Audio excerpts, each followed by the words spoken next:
to announce today that DMAC will be investing at least $20 billion over a very short period of time into the United States, and they may go double or even somewhat more than double that amount of money.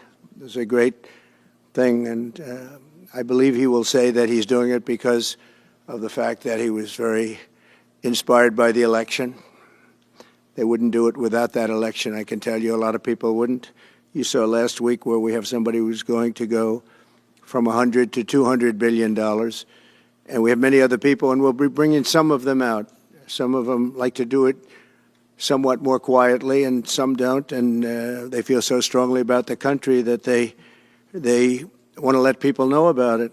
But it's an honor to have such a great investor investing in our country. The investment will support massive new data centers across the Midwest, the Sun Belt area, and also to keep America on the cutting edge of technology and artificial intelligence. He's very big into the data centers, and that's going to be a very hot item in the coming years, as you know, with AI.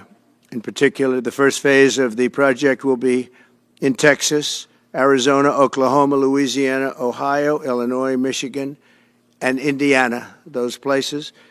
And Hussein, I'd love you to come up and say a few words. Thank you very much. Thank you. Thank you. Thank you, Mr. President. It's been amazing news for me and my family when he was elected in November. We've been waiting 4 years to increase our investments in U.S. to a very large amount of money. We are a company operating in more than 20 countries around the world. We have delivered more than 45,000 luxury units and another 45,000 in the pipeline. In data center, we are in 10 countries around the world, in Asia, Europe, and Middle East. And we're very, very excited now with his leadership and his open strategy and policy to encourage businesses to come to U.S. For the last 4 years, we've been waiting for this moment. And we're planning to invest $20 billion and even more than that if the opportunity in the market allow us. But at the moment, we're planning $20 billion in data center, catering for the AI and cloud business for the hyperscalers. Fantastic. Thank you, Mr. Great President. honor. Thank you very much. So nice. And that man knows what he's doing.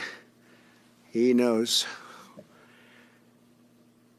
So, Hussein, we're going to work with you and make sure everything goes smoothly. We have powers that haven't really been used in terms of environmental. If you invest over $1 billion in the United States, we're going to give expedited reviews to everybody because everyone's afraid they're going to come in and get caught in the quagmire, which is very prevalent in the United States, unfortunately, the quagmire of environmental and various other regulations and rules. And I made it a point of telling people if you invest $1 billion or more, and we'll do this for people with far less too, but we guarantee it. We're going to move them quickly through the environmental process. Sometimes people held up 12, 13, 14, 15 years. I saw it with plants in Louisiana where I got it approved in literally a week. They were through the review in 1 week after spending 14 and a half years trying to get it, and they were going nowhere. It was a terrible thing. So I've been a victim of that myself over the years, and I think I know all the games and all the tricks that are played, and much of it is just done to stop progress. So we're going to be helping you and everybody else that comes to the United States and wants to invest their money, that you don't get tied up for the rest of your life and you can't do anything. This commitment further underscores that many of the greatest business leaders on earth are seeing a very bright economic future for America since the election. As you know, a lot of positive things have happened. We are inheriting a difficult situation from the outgoing administration, and they're trying everything they can to make it more difficult. Inflation is continuing to rage, and interest rates are far too high. And I've been disappointed to see the Biden administration's attempt to block the reforms of the American people and that they voted for. We had a landslide election. We won every swing state. We won the popular vote by millions and millions of people. Nobody even knows how many people, millions. And they're still counting in some areas. You know, they're still counting the vote in some areas. Can you believe this? What a place. What a horrible place. One of the things we're going to do is we've got to fix the election so that we get honest counts and they get done by 10 o'clock in the evening or something thereabouts.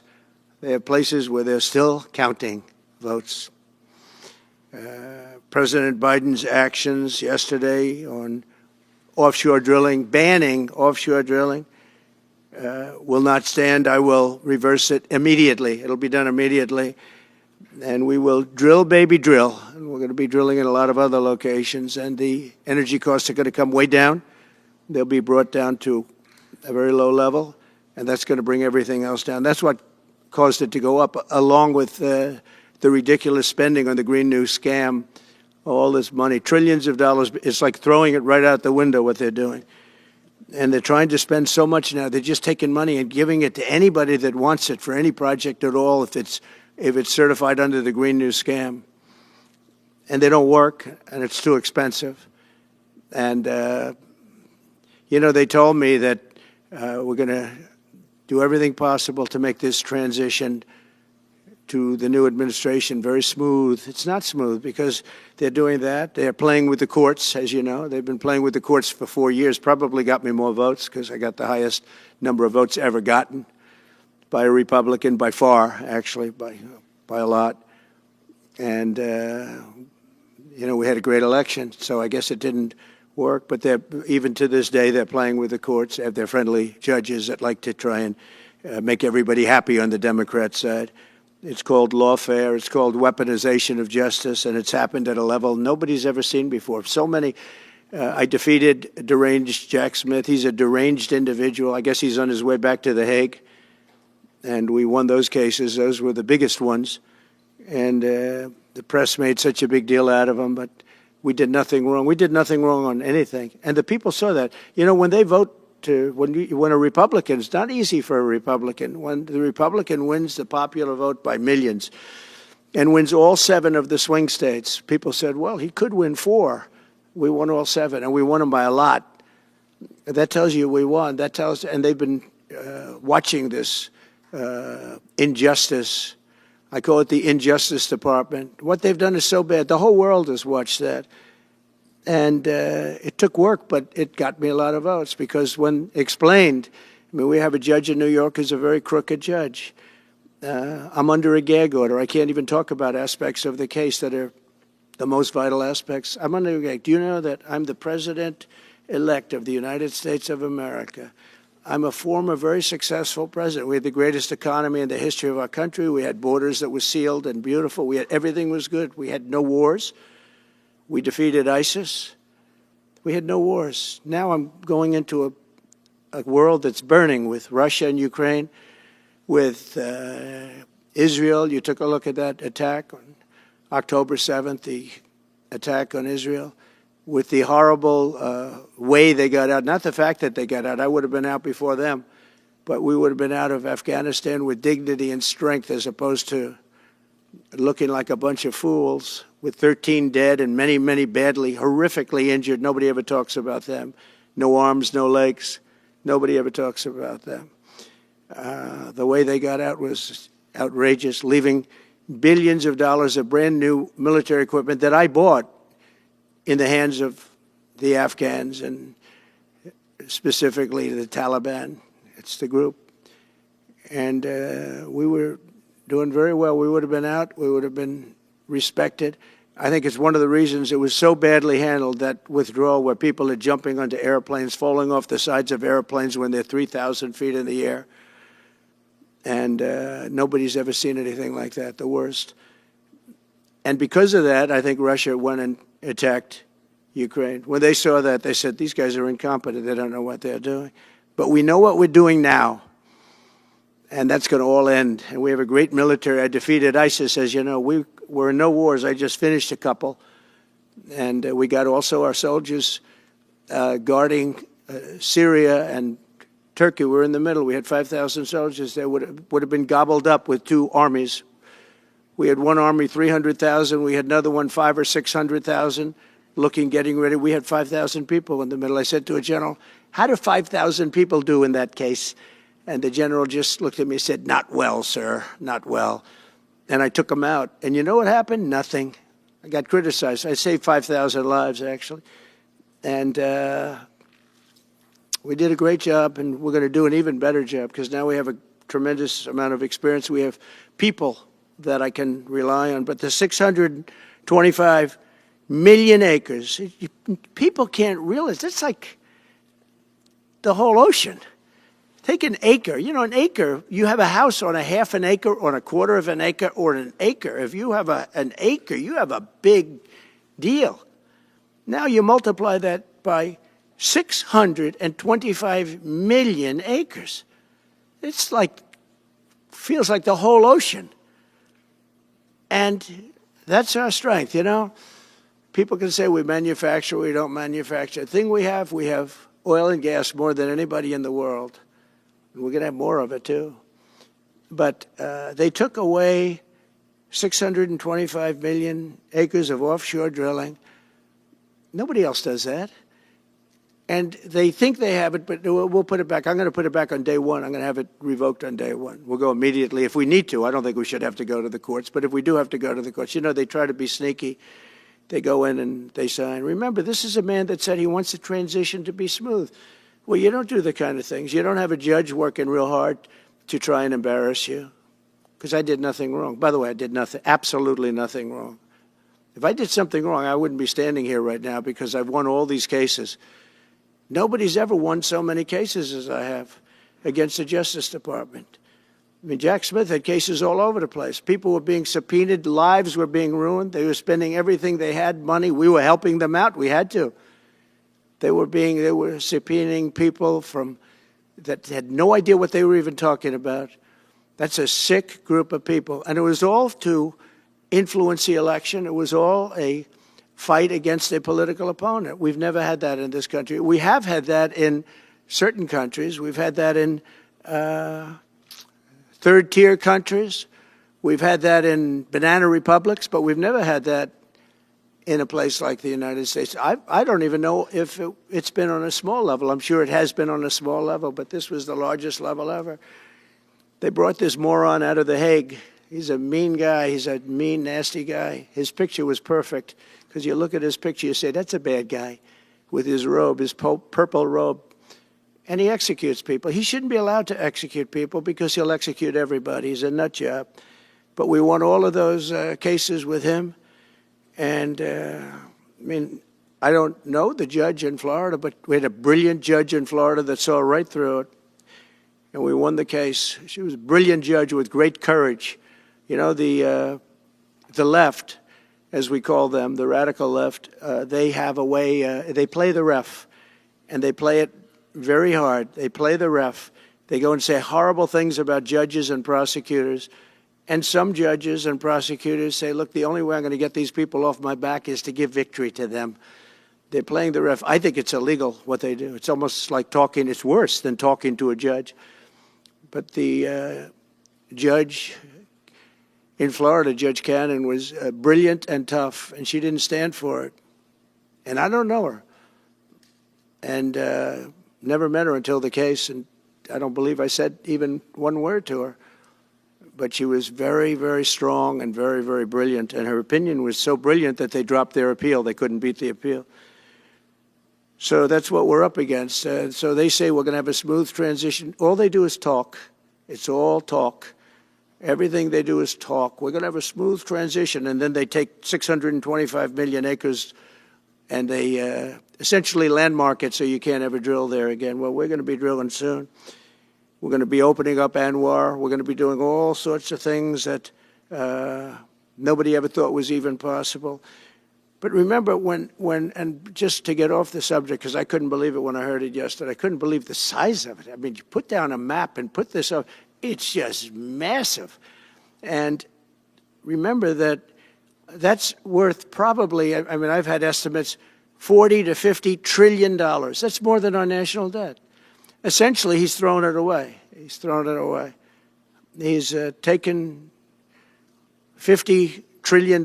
So if we owe $35 trillion, he's taken $50 trillion of value and thrown it right out the window. We can't do that. Nobody can do that. One other thing he did yesterday, which was in many ways worse, it's hard to believe it can be worse.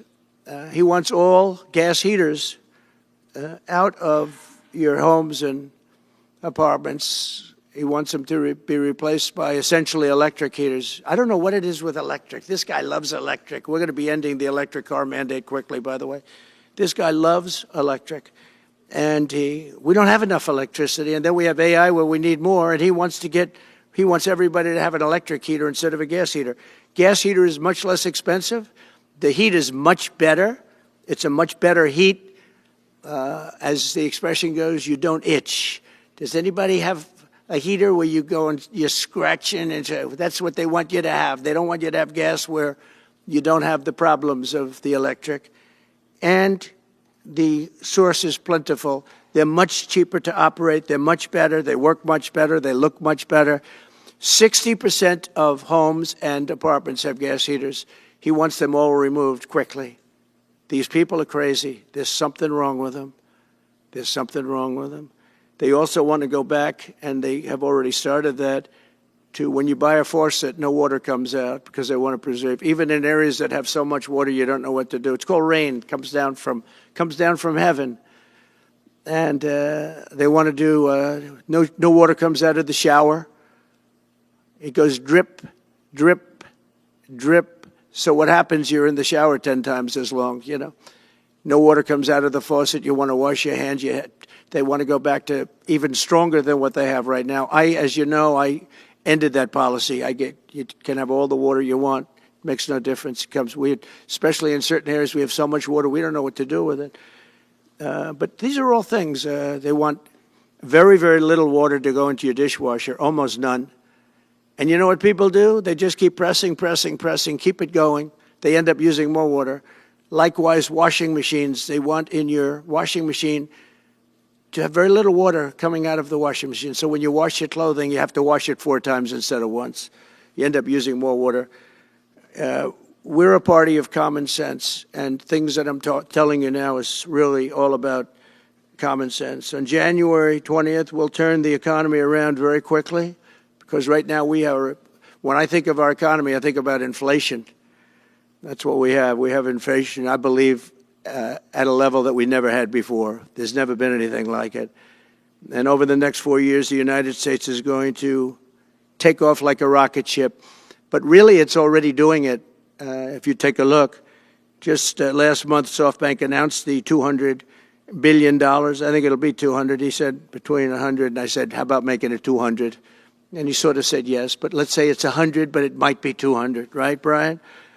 Dollars, United States, creating more than 100,000 jobs. Hussein just announced a tremendous investment that he's going to make, and that's money that's in the bank. He's going to come and do it, and he'll do a great job, and he'll build the best centers in the country, I guarantee, because I know the way he builds. Since my election, the stock market has set records. The S&P 500 index has broken above 6,000 points for the first time ever, never even close. In a single month, small business optimism soared 41 points. It's not a 41. It went up 41 points. And that's the largest in the 39-year history of the group that does it. According to Gallup, the American people's confidence in the economy has just surged to the highest level in history. That's why I have a news conference like that. I take the greatest business leaders in the world. I say, hey, do you want to say you're going to invest the money? They're not looking for news conferences. They're saying, what am I doing here? They go in and they invest money. But it's good to know where the smartest business people in the world are investing, and they're investing in the United States. So we've done this all in 2 months of not being there. You know, we haven't been there. And it's pretty amazing, and we think we're going to do some really great things, really great things. We're being respected again all over the world. The Panama Canal is a disgrace, what took place at the Panama Canal. Jimmy Carter gave it to them for $1, and they were supposed to treat us well. I thought it was a terrible thing to do. You know, it was the most expensive structure ever built in the history of our country, relatively. It would be the equivalent of substantially over $1 trillion today. We lost 38,000 people.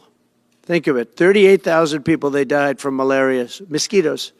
They were unable to stop the mosquitoes. They paid people 5 times more to take the job. Many of those people died. We gave it away for $1. But the deal was that, you know, they have to treat us fairly. They don't treat us fairly. They charge more for our ships than they charge for ships of other countries. They charge more for our Navy than they charge for navies of other countries. They laugh at us because they think we're stupid, but we're not stupid anymore. So the Panama Canal is under discussion with them right now. They violated every aspect of the agreement, and they morally violated it also. And they want our help because it's leaking and not in good repair. And they want us to give $3 billion to help fix it. I said, well, why don't you get the money from China? Because China's basically taken it over. China's at both ends of the Panama Canal. China's running the Panama Canal. And they come to see this Biden, this guy who should never have been allowed even to run for president.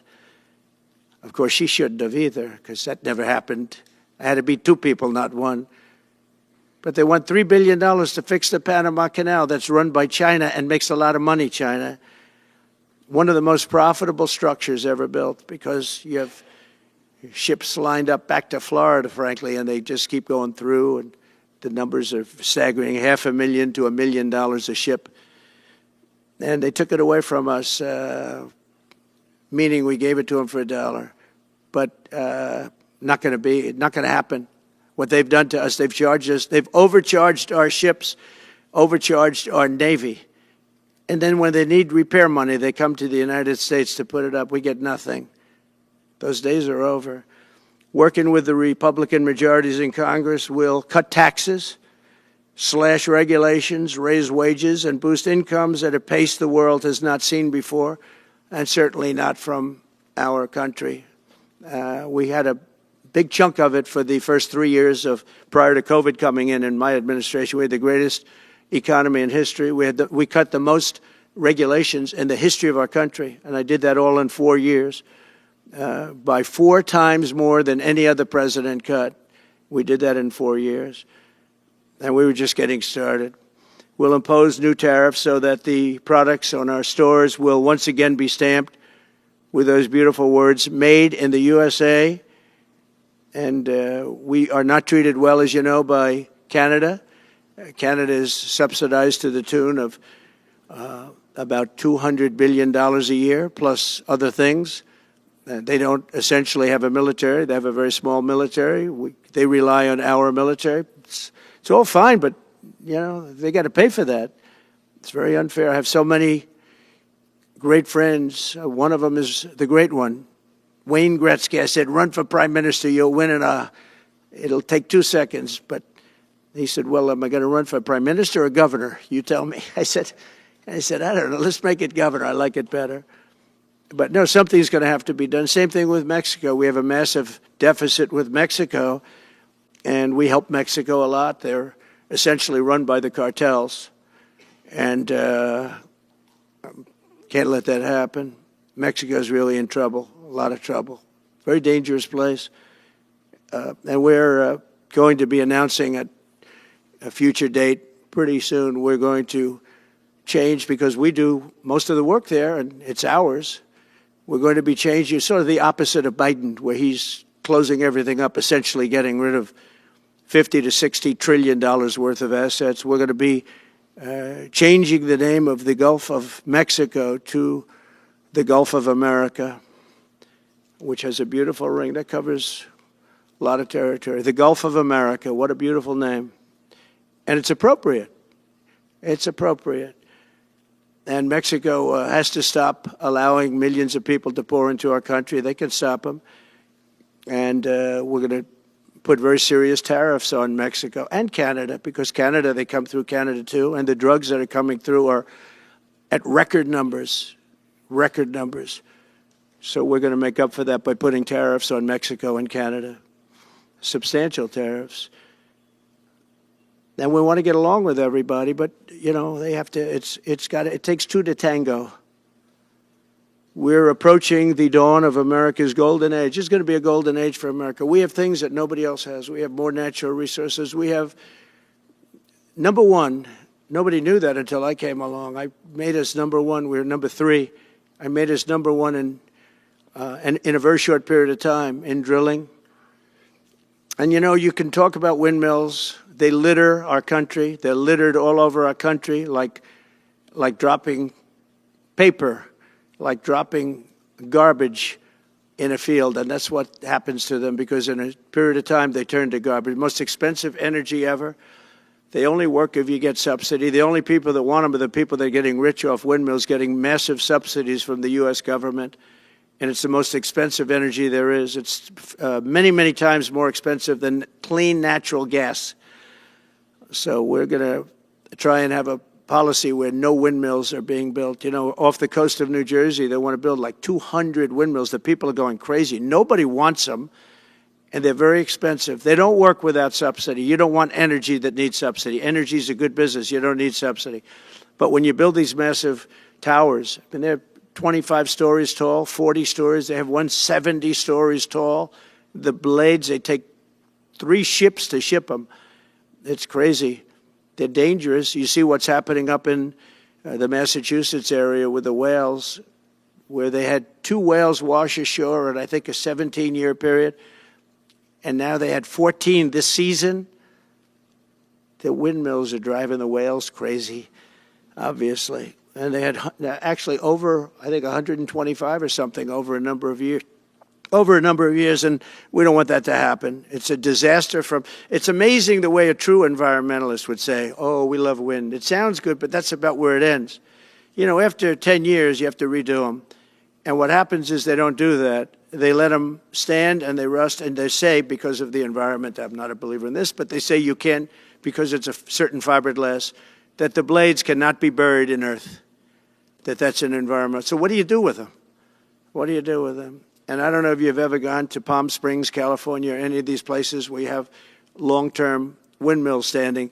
They're a disaster. They're rusting, rotting, closed, falling down. This is as you enter Palm Springs. And they put new ones next to them because nobody wants to take them down, because why should they take them down? It's very expensive to take them down. And you can't do anything with them because the blades, you can't bury them because of the environmental protection. We'll look at that. Doesn't make sense, but that's what they say. So we are at the beginning of a great, beautiful golden age of business. And I think we're also at a golden age of common sense, because everything I'm saying to you, from a simple water faucet that doesn't allow water to come out appropriately, to all of the other elements of what we do and what we're going to do, to take $50 to $60 trillion off our country's balance sheet because some man that has no idea what he's doing, has no idea. You know it, I know it, the Democrats know it. What they did is a crime by allowing that to happen. And I'll bet you, if you asked him today, how much acreage did you submit? Essentially, did you destroy? You destroyed the economic viability of drilling in the ocean. And with AI coming along and all, you know, a lot of people don't realize that AI is going to be a big thing, but you'll need double the electricity at least that we have right now. So right now we produce electricity for many, many different things. AI is a very big deal in terms of the future. China is already building electric facilities, big, bold electric facilities. And you know how they're being fired up? With coal. They're being fired up with coal. And we're going to build bigger and better ones. People like Hussein that are doing the same thing as he is. I'll bet they don't do it as well because I know how he does it, but they're doing a lot of things. The problem is they can't get their permits because I say build the plant with the building. So with the structure, build the plant, because if you go into grid, the grids are old. So they said, that's a great idea. In other words, build your electric facility alongside of your plant. And you could have extra output if you want, because once you build it, you can make it larger pretty inexpensively. You could have extra output, which you'll sell to the public, but build it with the plant, and people are loving that idea. So we're going to have a lot of fun making America great again, and it's going to happen, I think, very, very quickly. It's already happened. So I would say this, and this has been pretty openly reported by the news. There's never been anything like what's happened in the list. Since we won the election, a couple of months, since we won the election, the whole perception of the whole world is different. People from other countries have called me. They said, thank you. Thank you. The perception of the whole world is different. We're going to have to settle some big problems that are going on right now. We're going to have to settle up with Russia, Ukraine. That's a disaster. I look at numbers every week, the number of people being killed in that war. People don't know, mostly soldiers now. But the towns have been obliterated. This was a Biden fiasco that that should have never happened. If we had a real president, if we had a president that knew what he was doing, Russia would have never, ever gone in. But they did go in, and we have a mess. The cities are all blown up. The people have largely left. And the soldiers are killing each other at levels that haven't been seen since the Second World War. So we'll have to get that one straightened out, too. That's a tough one. Much tougher than it would have been before it started, I can tell you that. A deal could have been made just by an average deal maker. Deal could have been made on that. So thank you all for coming. We'll take a couple of questions. Yeah. Go ahead, please. President, thank you. Wanted to touch on the world on fire that you mentioned, but let's start, if we could, with your references to Greenland and the Panama Canal, so forth. Can you assure the world that as you try to get control of these areas, you are not going to use military or economic coercion? No. And can you tell us a little bit about what your plan is? Are you going to negotiate a new treaty? Are you going to ask the Canadians to hold a vote? What is the strategy? Yeah, I can't assure you. You're talking about Panama and Greenland. No, I can't assure you on either of those two. But I can say this. We need them for economic security. The Panama Canal was built for our military. I'm not going to commit to that now. It might be that you'll have to do something. Look, the Panama Canal is vital to our country. It's being operated by China. China. And we gave the Panama Canal to Panama. We didn't give it to China. And they've abused it. They've abused that gift. It should have never been made, by the way. Giving the Panama Canal is why Jimmy Carter lost the election, in my opinion, more so maybe than the hostages. The hostages were a big deal. But if you remember, and nobody wants to talk about the Panama Canal now because, it's inappropriate, I guess, but because it's a bad part of the Carter legacy. But he was a good man. Look, he was a good man. I knew him a little bit, and he was a very fine person, but that was a big mistake. Giving the Panama Canal to Panama was a very big mistake. We lost 38,000 people.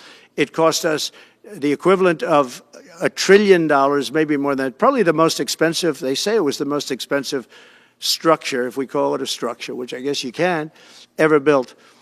And giving that away was a horrible thing. And I believe that's why Jimmy Carter lost the election, even more so than the hostages. Those two things. If I could just follow up on Ukraine and Iran, the two negotiations you'll be heading into. On Ukraine, you said just before it's a lot more complicated now. Much more complicated. Do you believe... Because it would have never started. Right, but it has started. Well, not only started, the cities are largely knocked down. So you've got what you've got. At this point, to hold on to leverage in dealing with President Putin, would you make a commitment to the Ukrainians that you will keep supporting them during the negotiations? Well, I wouldn't tell you if that were the case. Would you make a commitment to provide a security guarantee if they do enter into an armistice or a ceasefire along the lines that the French and the Germans? So, a big part of the problem was Russia for many, many years, long before Putin said you could never have NATO involved with Ukraine. Now, they've said that. That's been written in stone. And somewhere along the line, Biden said, no, they should be able to join NATO. Well, then Russia has somebody right on their doorstep, and I could understand their feeling about that.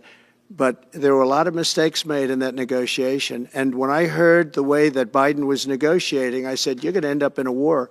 And it turned out to be a very bad war. And it could escalate. That war could escalate to be much worse than it is right now. They can never join NATO.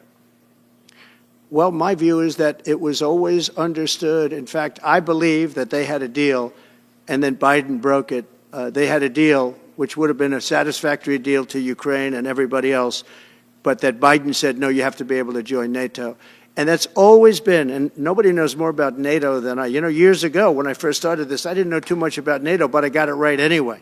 I said they're taking advantage. I'm the one that got, and the Secretary General was here, as you know, 2 weeks ago, saying that if it weren't for me, NATO wouldn't even exist right now, because I raised from countries that weren't paying their bills.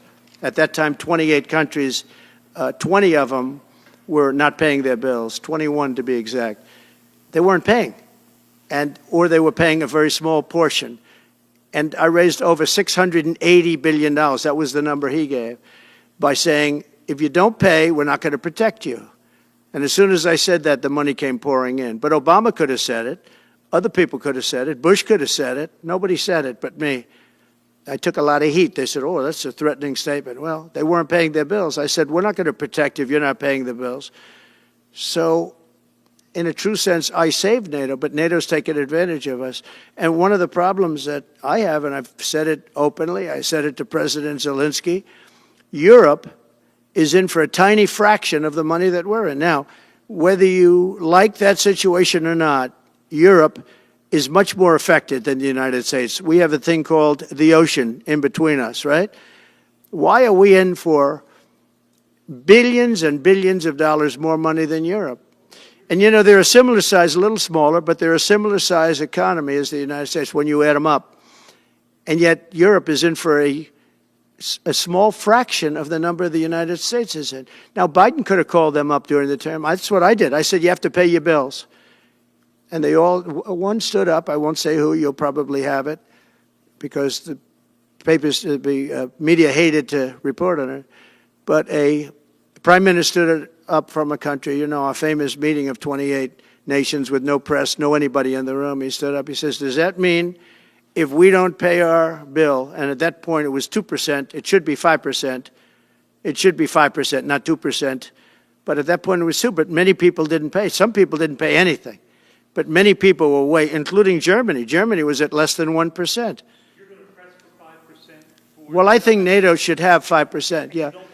Well, you can't do it at 2%. I mean, at 2%, every country, if you're going to have a country in a regular military, you're at 4%.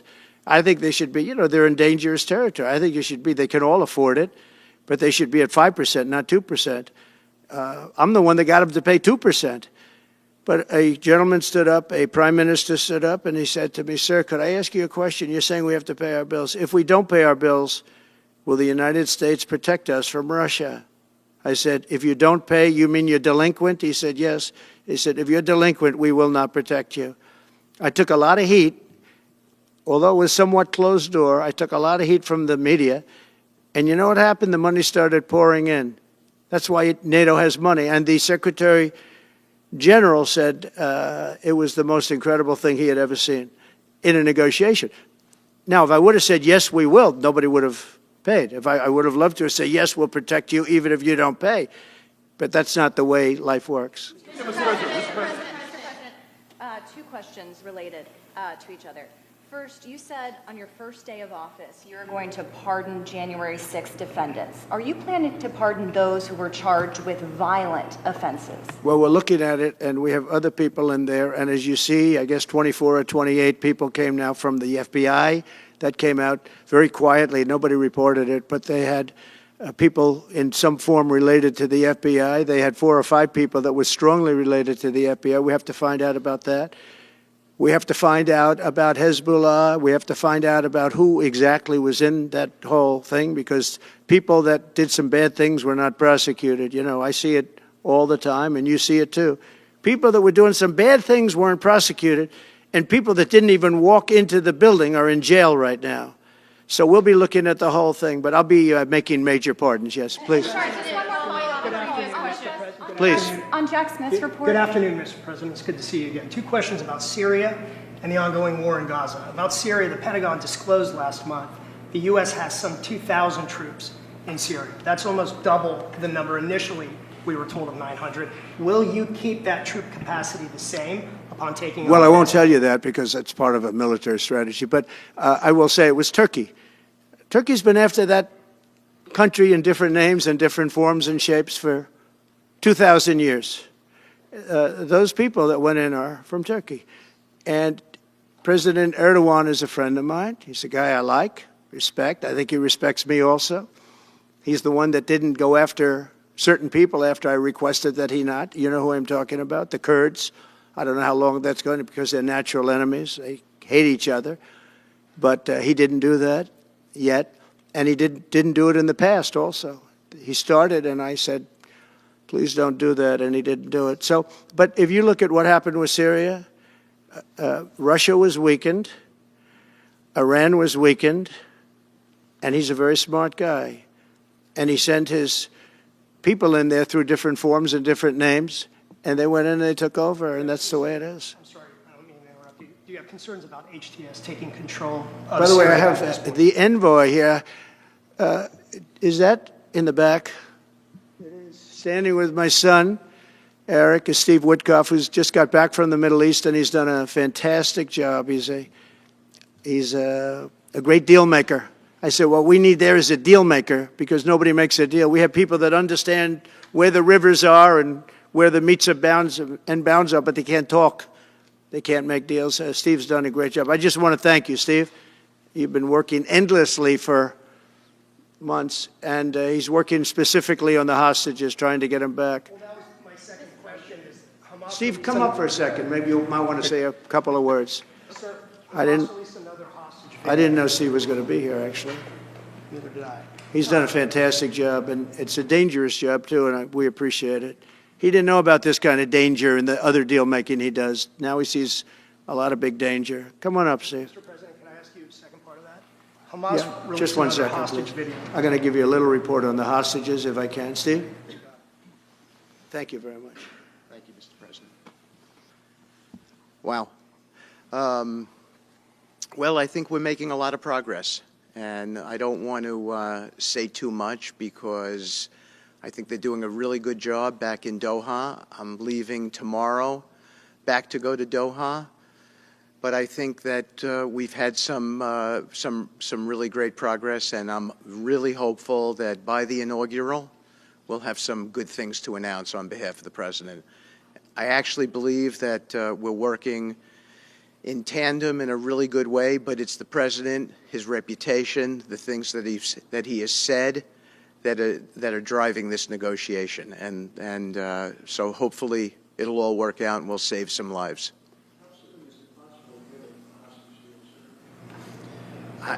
I believe we've been on the verge of it. I don't want to discuss sort of what's delayed it. There's no point to be negative in any way. But I think it's the President, his stature, what he said he expects, the red lines he's put out there, that's driving this negotiation.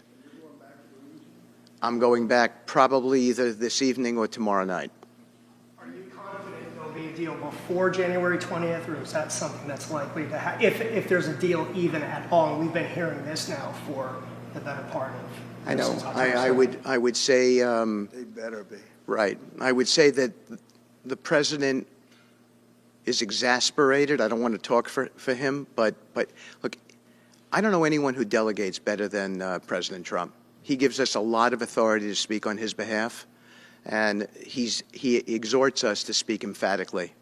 And emphatically means you better get it, you better do this, because the alternative. Do you think they're waiting for President Trump to take office?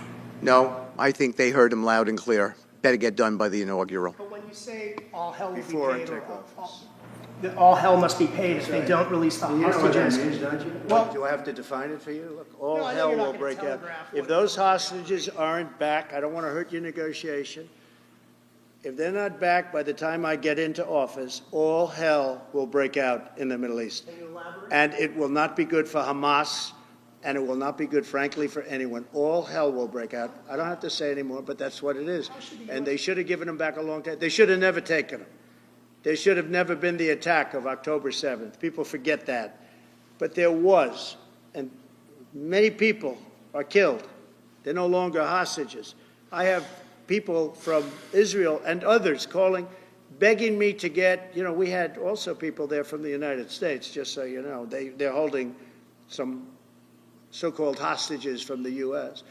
But I've had mothers come to me and fathers crying, Can I get the body of their son back? Can I get the body of their daughter back? That beautiful girl where they threw her in the car, pulled her by her ponytail and threw her in the car like she was a sack of potatoes. I said, what happened to her?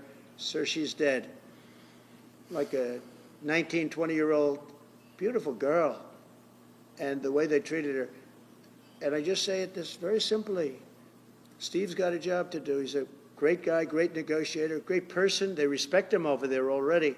It's what we needed over there. We have people that know everything about the Middle East, but they can't speak properly. They don't know.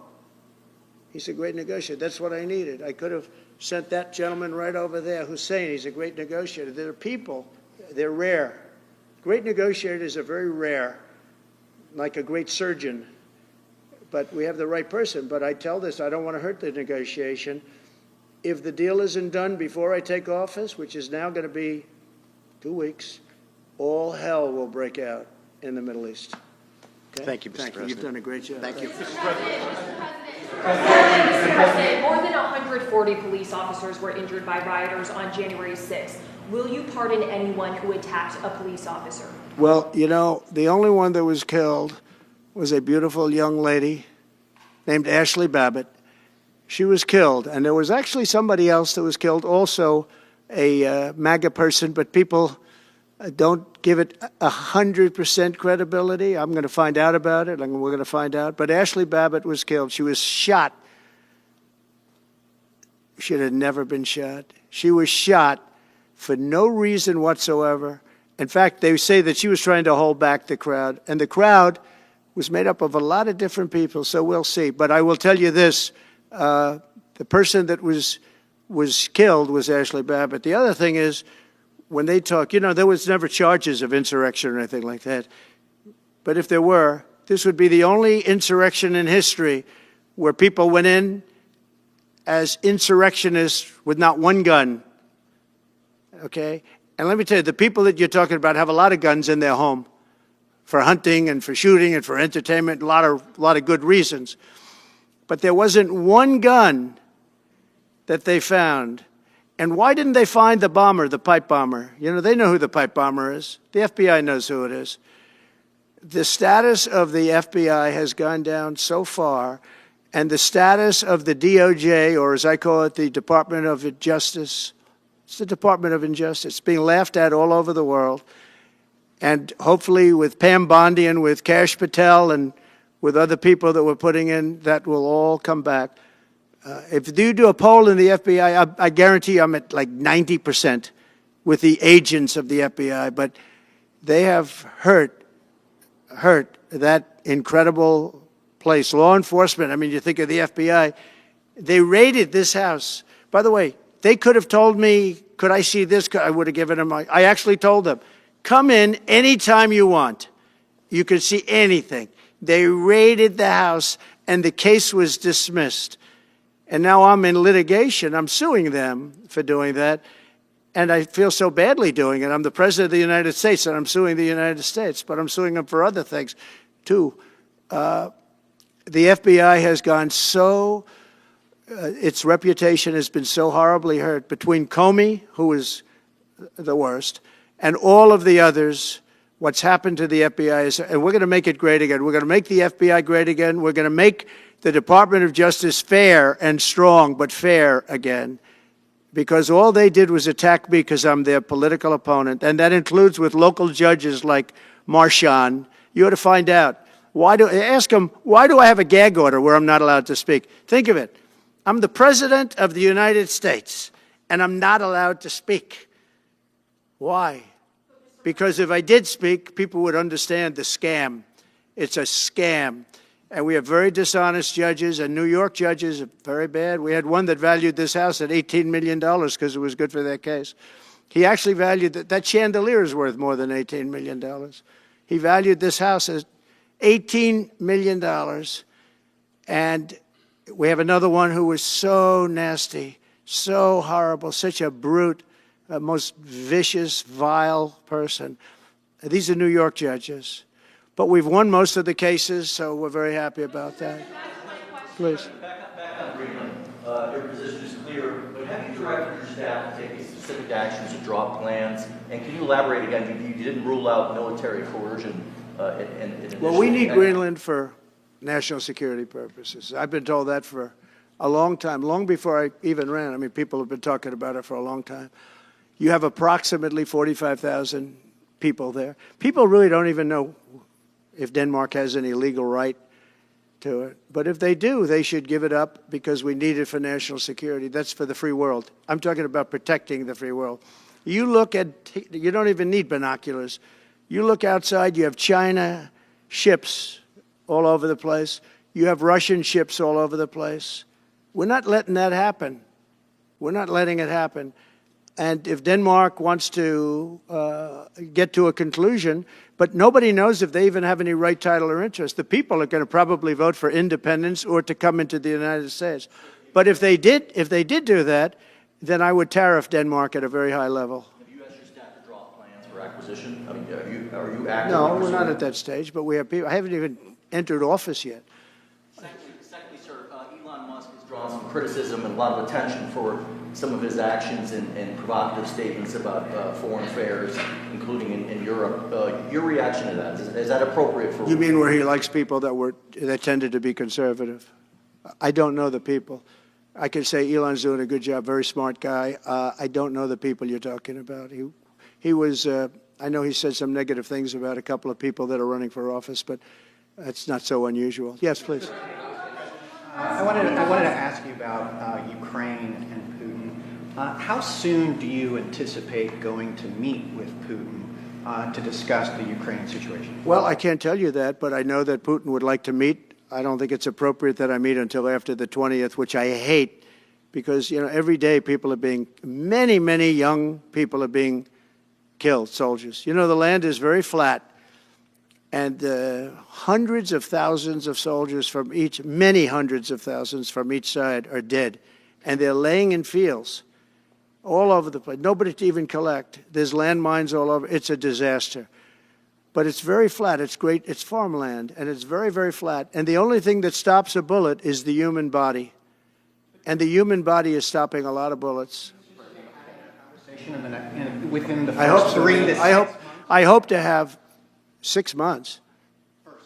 No, I would think, I hope long before 6 months. Look, Russia's losing a lot of young people, and so is Ukraine.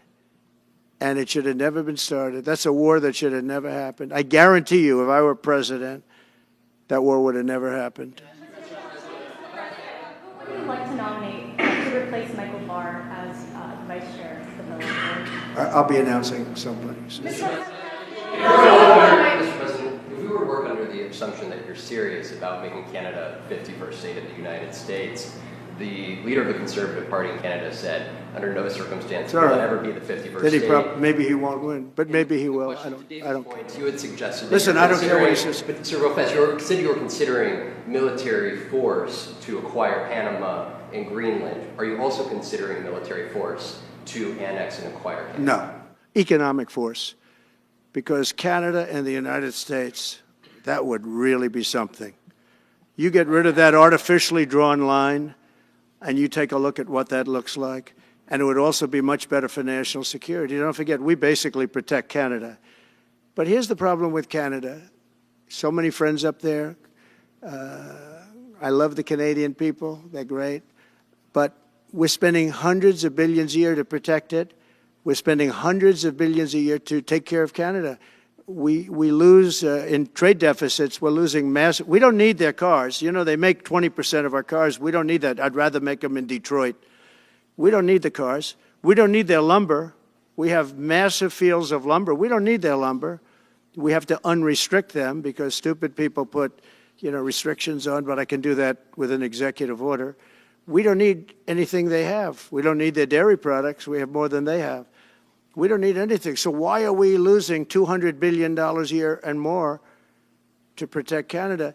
And I said that to, as I called him, Governor Trudeau. I said, listen, what would happen if we didn't subsidize you, if we didn't, because we give them a lot of money. We help them. As an example, we're buying icebreakers, and Canada wants to join us in the buying of icebreakers. I said, you know, we don't really want to have a partner in the buying of icebreakers. We don't need a partner. But No right. Nope. No right. Here's what we have. We have a right not to help them with their financial difficulties because we owe $36 trillion too. We're going to start knocking it out pretty fast, but we're going to be able to do it because of energy and other things. But no right. No right. But why are we supporting a country, 200 billion plus a year? Our military is at their disposal. All of these other things, they should be a state. That's why I told Trudeau when he came down, I said, what would happen if we didn't do it? He said Canada would dissolve. Canada wouldn't be able to function if we didn't take their 20% of our car market. You know, they send us hundreds of thousands of cars. They make a lot of money with that. They send us a lot of other things that we don't need. We don't need their cars, and we don't need the other products. We don't need their milk. We got a lot of milk. We got a lot of everything, and we don't need any of it. So I said to him, well, why are we doing it? He said, I don't really know. He was unable to answer the question, but I can answer it. We're doing it because of habit, and we're doing it because we like our neighbors, and we've been good neighbors, but we can't do it forever, and it's a tremendous amount of money. And why should we have a $200 billion deficit and add on to that many, many other things that we give them in terms of subsidy? And I said, that's okay to have if you're a state. But if you're another country, we don't want to have it. We're not going to have it with European Union either. European Union, we have a trade deficit of $350 billion. They don't take our cars. They don't take our farm product. They don't take anything. And so we're not going to have it with them either. Brian, go ahead. Yes. Happy New Year, by the way. Thank you. We have some breaking news. You may not be aware of this, but it looks like Canon has blocked the DOJ from releasing the Smith's report until further court proceedings. Get your thoughts on that. Wow, that's a big story. Yeah. So if I get it right, the fake witch hunt started by the DOJ having to do with books and records, and Biden had many more, and he wasn't protected by the Presidential Records Act, I was. But all of that fake stuff that took the lives of people, I mean, literally destroyed people. People are destroyed because of what they did. Destroyed. But we got to be president. But Biden did it for 40 years. He did it when he was a senator. That was illegal. And they ruled it was illegal. How about that? They said, it's illegal, but he's unfit to stand trial. So he can stand and be president of the United States, but the prosecutor found that he's unfit for trial. I was going to use that as a major talking point, but I never got to use it because all of a sudden I had a new candidate who was also sort of unfit to stand trial, right? But so what you're saying is that the judge just blocked the, so Cannon was thrown off the case. They dropped their appeal because he had no case. They dropped all of that, the lawsuits against us. They lost the lawsuit. So this is deranged Jack Smith. So he dropped the lawsuits. He was told to by the DOJ because they had no lawsuit. They lost in court in front of a very strong and a very brilliant judge. They lost in court, and that pertained to other cases in other courts. So he wanted to do a report just before I take office, probably. So he'll do like a 500-page report, and it'll be a fake report just like the investigation was a fake investigation. And I said, well, wait a minute. This guy was thrown off in disgrace. In disgrace. He's going back to The Hague or wherever they're going to send him. In disgrace. Because he failed so badly. Because it was a fake case against a political opponent. They thought they were going to use this to beat me. So what you're saying is, I'm just hearing that they're not allowed to issue the report. So if they're not allowed to issue the report, that's the way it should be. Because he was thrown off the case in disgrace. Why should he be allowed to write a fake report? It'll only be a fake report. That's great news. Yeah. Good. And if I can just follow up real quickly, you want to comment, many Americans are angry that we're sending millions of dollars every month to the Taliban. Do you anticipate? It's not even believable. Billions of dollars, not millions, billions. We pay billions of dollars to essentially the Taliban, Afghanistan. And that's given by Biden. That's the same man that took away $50 to $60 trillion worth of value from the United States. Think of it. Probably our most valuable asset. Took away our most valuable asset. This can't be allowed to happen. We are now a nation of common sense.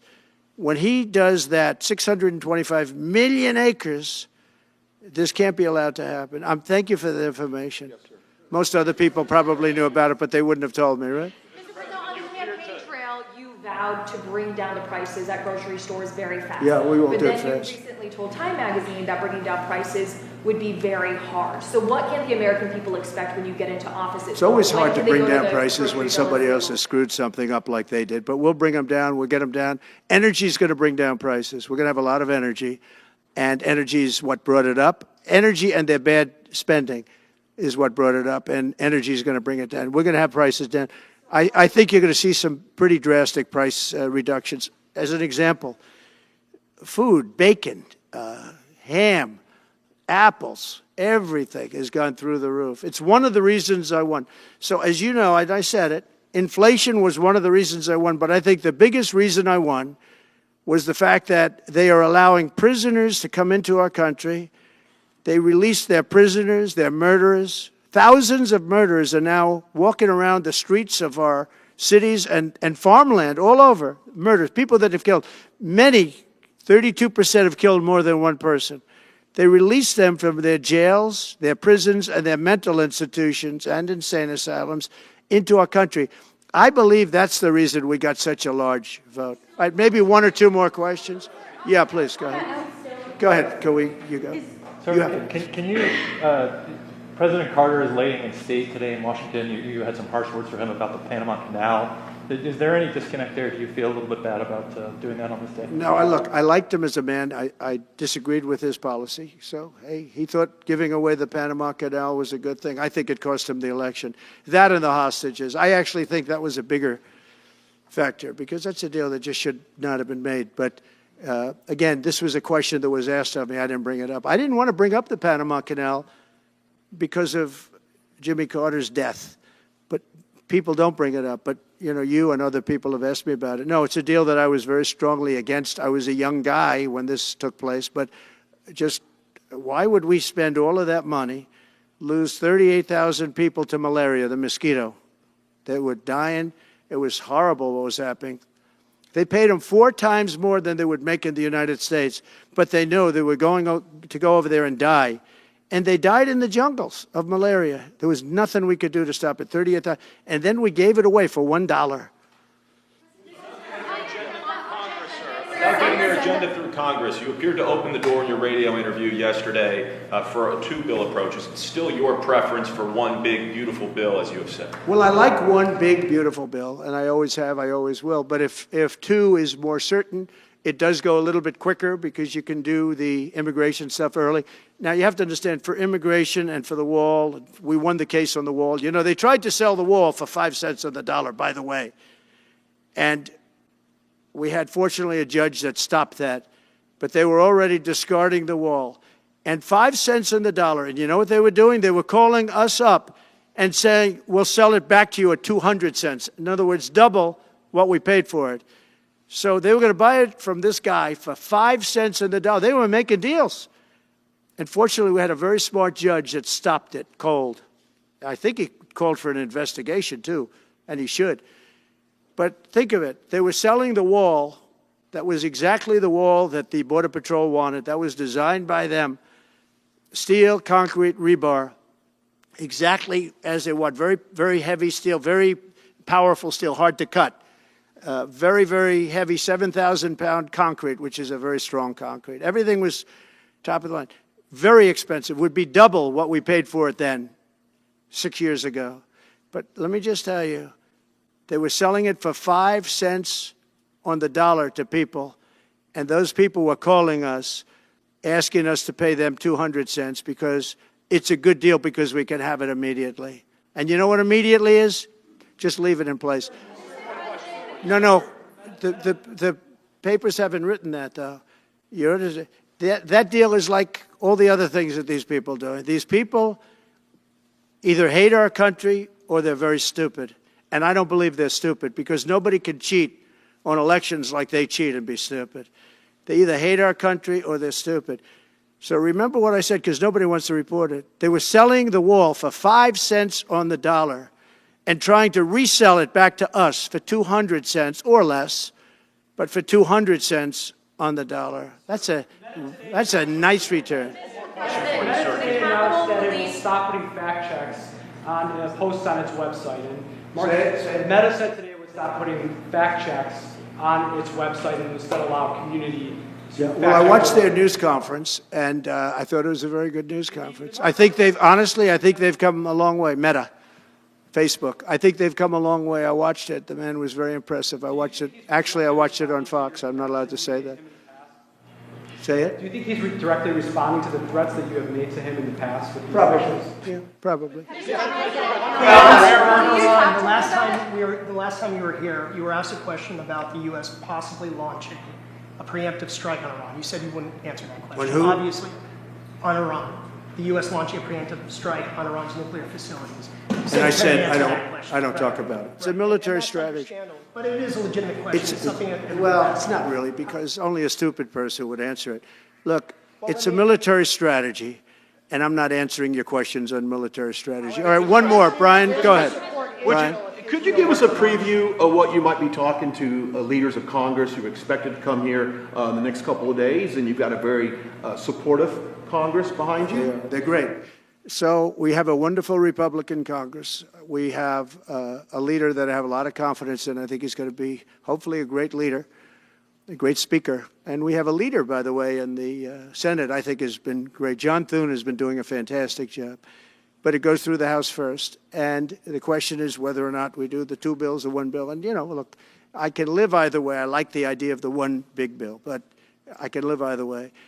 But they'll be coming down. The senators also will be coming down. And then ultimately we'll be meeting in the White House in a few weeks. But right now this is the winter season. They sort of call this the winter White House.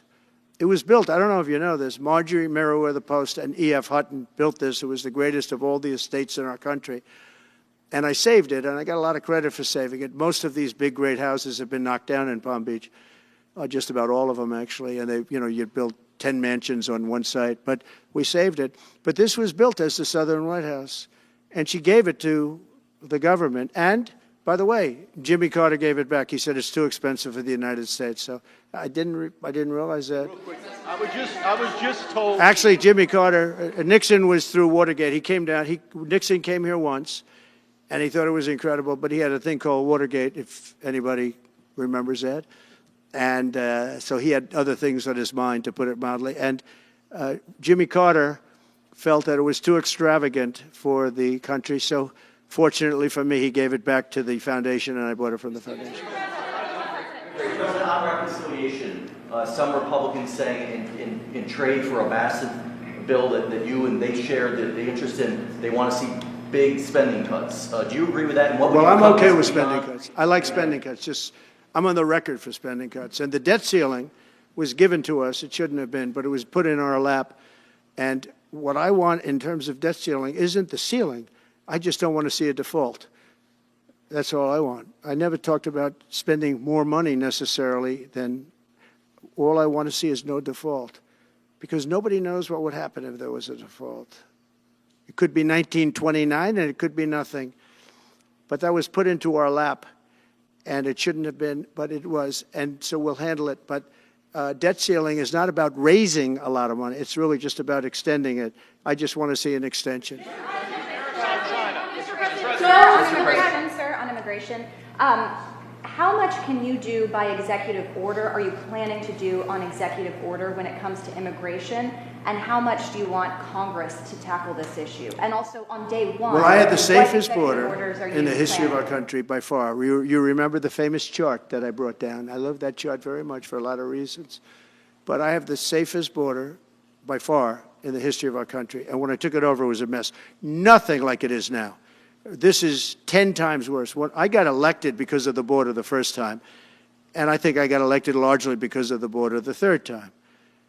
And the second time I did equally well. Well, not as well as the last time, but I did very well.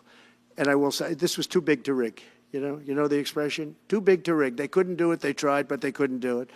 I didn't get very much from Congress at all. I just said that we're being invaded, and I took the money out of the military. Much of the wall, I built over 500 miles of wall. much of that wall was built through money that I put into the military. We took it out because we couldn't get things from Congress in those days, and we took it out. And that wall was built largely with money coming from the military. So, very simple. I went to the military, I said, our country is being invaded by very similar, nothing like what's invading our country now. They weren't releasing prisons into our country, and they weren't releasing mental institutions in, but some bad dudes were coming in, right? And I said, our country is being invaded. And I took that money largely from the military. I was sued 9 times by the Democrats in Congress, and I won all those suits. And we ended up building 571 miles of wall. Once that wall was built, they start going around it. So we're going to add another 200. That would have been up in 3 weeks. And then we had a very unfortunate election result. And they said, we don't want to put it up. We'll sell it. And they started selling it for 5 cents on the dollar. What a second.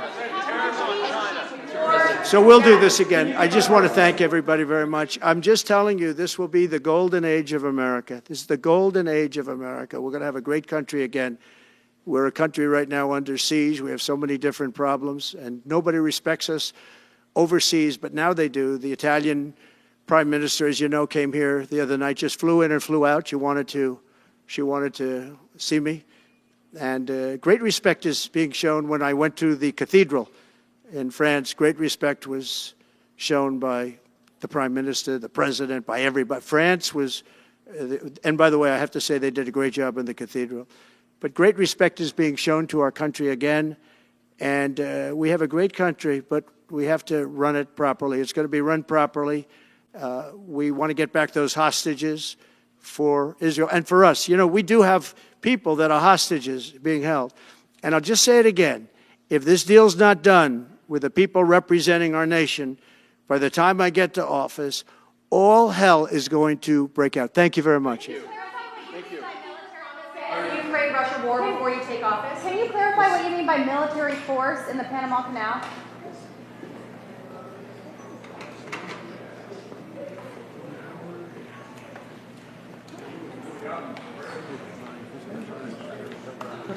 There's no one there.